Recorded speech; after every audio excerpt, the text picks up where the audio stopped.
Na verdade, eu acho que essa discussão do jogador local, né, como se fosse a estratégia para aproximar o povo da seleção, reaproximar o povo da seleção brasileira, ela, para mim, ela não funciona nem em termos técnicos, nem nesse aspecto de seduzir o torcedor, né? E, evidentemente, existiu essa estratégia nas coletivas da seleção brasileira, embora no time titular um ou outro apareça. O Pedro ia jogar, o Arana iria jogar, né? A grande maioria continua sendo de jogadores brasileiros que atuam no exterior.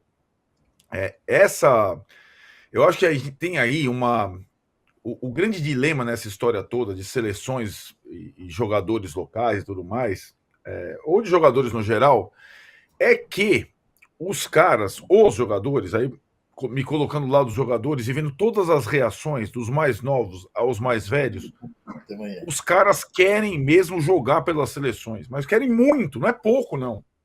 Né? Os caras se emocionam na convocação. Querem, é aquela situação lá do Neymar, que acho que o Mauro descreveu muito bem.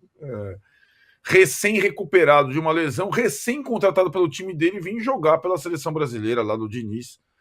E pela enésima vez, mesmo muito criticado pelas participações nas últimas Copas, não sei se eu vou continuar a jogar pela seleção. Lembra? Essa era a história pós-Copa com o Neymar.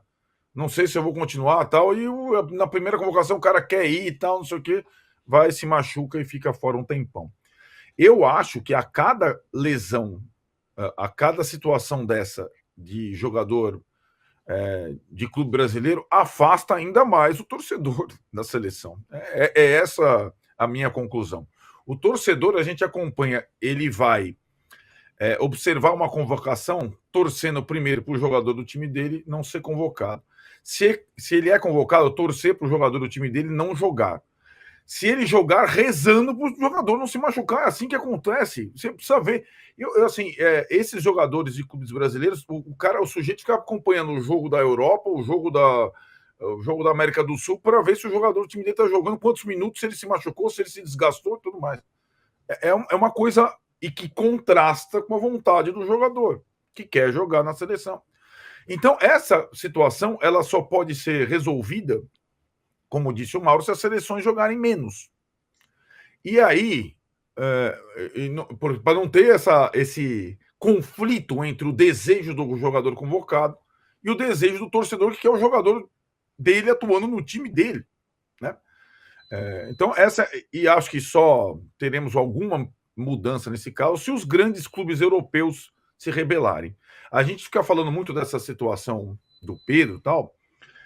Recém tivemos um problemão na Eurocopa, a Espanha campeã da Eurocopa. O Pedri, que é um dos jogadores mais promissores do Barcelona, lembra aquela entrada do Toni Kroos, que arrebentou o Pedri em plena Eurocopa? Né? Gerou uma discussão. E é que o Mauro falou, em todo mundo esse mecanismo da FIFA de cálculo de indenização de parte do salário do cara, tipo uma diária enquanto o cara não volta, ele é ínfimo. O Barcelona até agora não tem um jogador lesionado na Eurocopa contra a Alemanha, entrada do Toni Kroos, e o Barcelona até agora não tem um jogador. Não é um problema nosso doméstico só pelo excesso de jogos do calendário nacional, vai muito além disso. Né? E nesse meio nessa situação toda, também, aí talvez transportando um pouco para o jogo em si, o eliminatório em si do Brasil, o Pedro é a lesão mais grave, mas ocorreram outras várias de um time que o Dorival imaginava. O Dorival, eu vi uma estatística, o treinador que tem mais cortes do que partidas pela seleção brasileira. Então o cara pensa num time e os titulares vão se machucando. E dessa vez foram vários, né? O Militão, o Pedro, o Savinho, tal, não sei o quê. Mas eu fico assim, revoltado quando um jogador.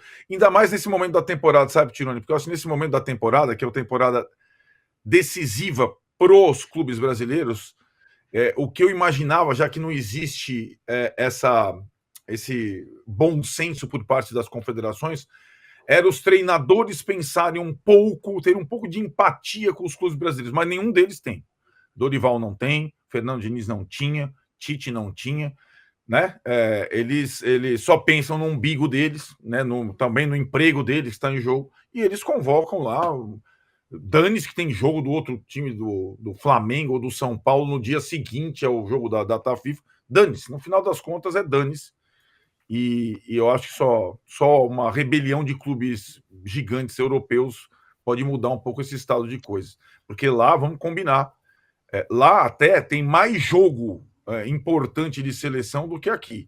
Tem eliminatórias para a Copa, tem eliminatórias para Euro, tem Liga das Nações, tal. Lá se joga também de uma forma muito excessiva. A única diferença são as distâncias mais curtas entre os países, tal, mas se joga em seleção absurdamente também. Aqui, ó, o Júlio César Bruno fala. Não, só quero colocar uma coisa de antigamente, como eu costumo colocar aqui. Uns tempos atrás, havia uma disputa entre colegas de escola, torcedores, e se vangloriavam disso, o time que tinha mais jogadores na seleção. Aí você dizia, não, meu time é melhor que o seu, meu time tem 5, o seu só tem 3. Vê como é que os tempos mudaram. Quer dizer, orgulhosamente, o torcedor gostava de ver os seus jogadores do seu time na seleção brasileira. Hoje torce por contrário, porque vai machucar, vai desfalcar o time, essa coisa toda.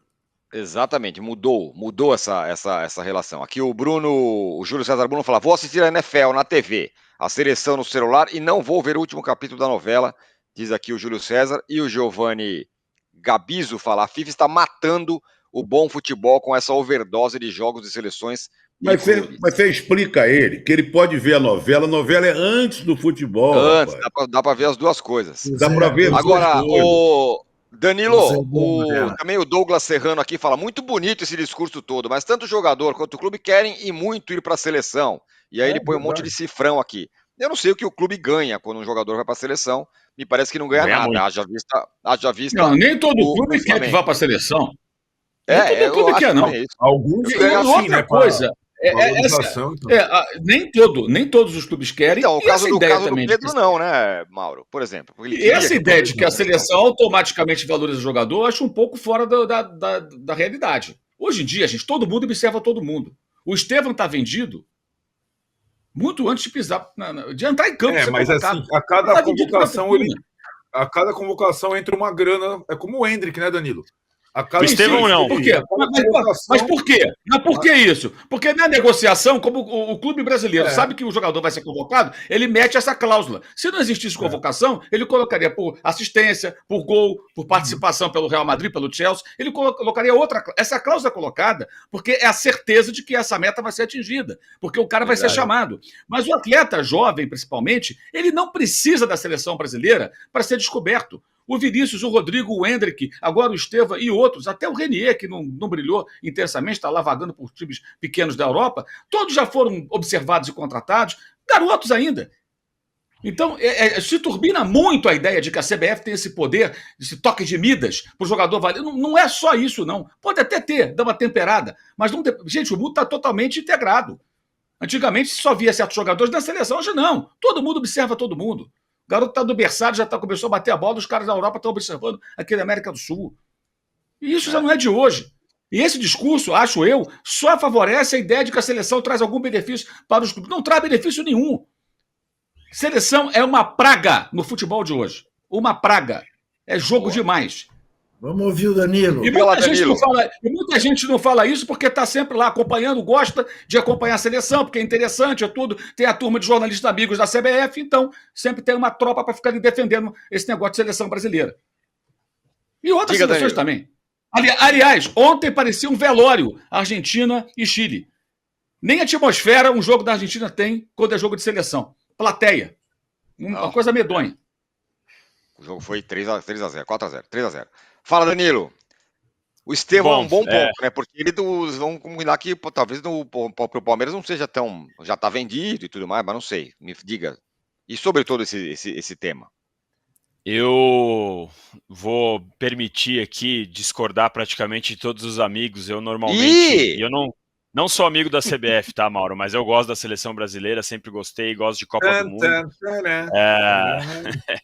E uma questão para mim é o seguinte: eu concordo com a questão do conflito de calendários. Eu acho que o calendário, do jeito que é feito, é um absurdo.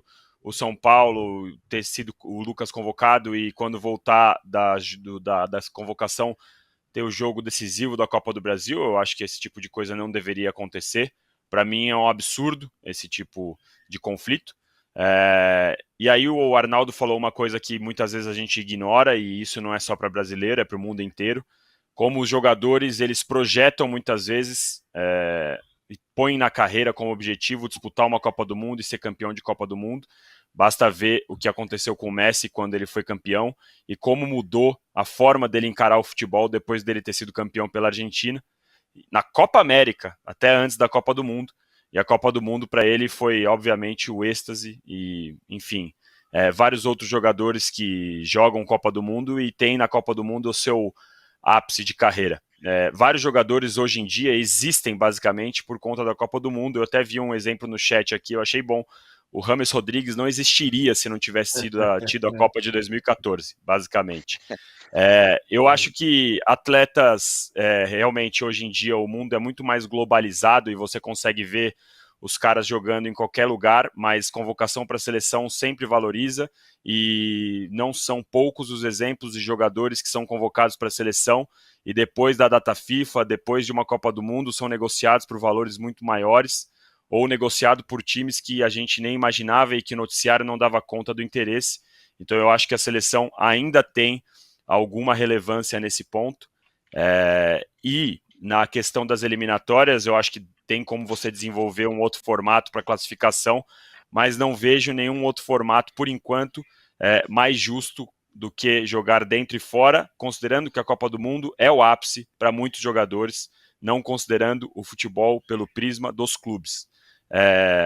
E concordo 100% quando a gente pensa na relação da indenização que as entidades deveriam dar aos clubes quando eles são lesionados, quando eles se lesionam, quando eles ficam machucados jogando pelas seleções. Afinal, os clubes são os responsáveis pelo pagamento do salário. Para mim, o absurdo da história é a CBF ter trilhões de faturamento, ter esse dinheiro guardado, não melhorar a liga do Brasil, né, futebol brasileiro, não indenizar os clubes quando eles são prejudicados, não investir em arbitragem e tudo isso. Para mim, a bizarrice da história é a CBF ter dinheiro por causa da seleção e não retornar esse dinheiro conquistado pela seleção para o futebol brasileiro.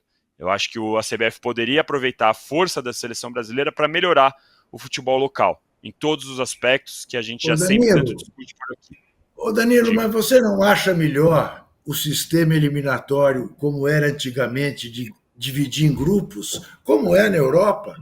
4 seleções classificam 2, porque ao que o Mauro está se referindo é esse verdadeiro campeonato de turno e retorno, com 10 times, são 18 jogos, é coisa para chuchu. É coisa para chuchu. É que são 18 jogos, em tese, espalhado em 3 anos, né, Juca? Daria para você fazer 6 jogos por ano, se você tira as outras data FIFAs de amistosos que tem, né, no meio do caminho.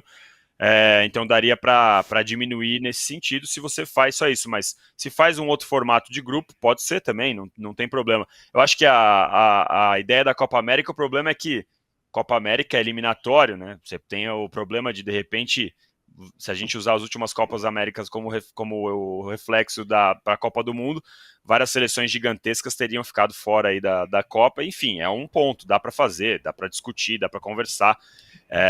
Mas esse período, Danilo, as exceções aí no momento. Esse período a que o Mauro se referiu, que a seleção às vezes ficava quase um ano sem jogar, tem mais um aspecto. Nas Copas Américas ou no velho Campeonato Sul-Americano, com muita frequência, o Brasil mandava uma seleção estadual. Seleção mineira ia representar, seleção pernambucana. Não dava muita pelota para a Copa América, a Copa Sul-Americana, não. O Pedro Natan fala que quem fez o povo brasileiro não gostar mais da seleção foi a CBF. Acho que é uma gama de muitas coisas, né? Mas acho que a principal pega para mim é isso que aconteceu agora com o Flamengo e que pode acontecer com qualquer time. é tirar um jogador machucado do seu time no meio de uma temporada e dane-se. Para mim, esse é o principal ponto. Mas diga lá, Mauro. O Mundial de Clubes da FIFA já coloca agora, esse Mundial agora, não o Super Mundial, né?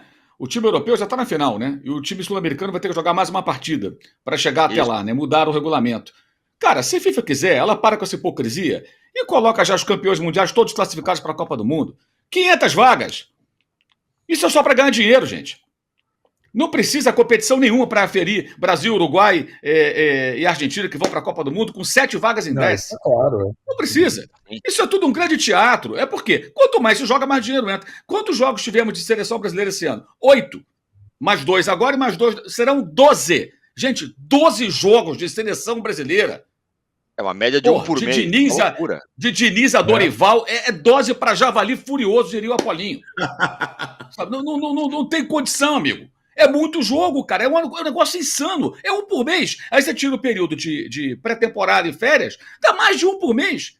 Quem que aguenta um negócio desse? Repito, seleção não revela jogador, não tem divisão de base, não mantém folha de pagamento, não contrata atleta. Ela só suga. São os vampiros do futebol, as confederações. Mas nada. Futebol é clube. O que faz funcionar é o clube.